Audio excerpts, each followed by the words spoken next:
Sementara itu, pemirsa, minimnya korban kekerasan seksual yang mau melaporkan kasusnya diduga akibat banyaknya stigma negatif yang akan diterima korban kekerasan seksual.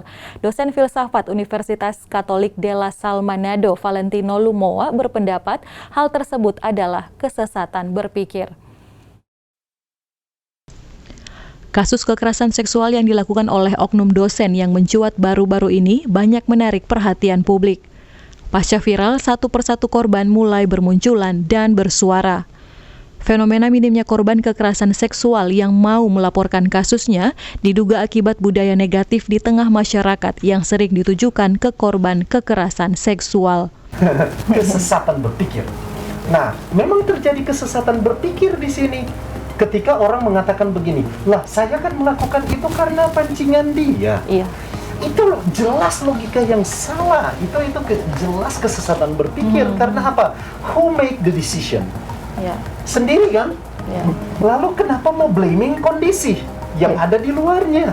Itu kan seperti melempar tanggung jawab. Lempar batu sembunyi tangan. Itu sudah ada dalam peribahasa kita orang Indonesia, dan kita lakukan itu secara tersembunyi. Ya.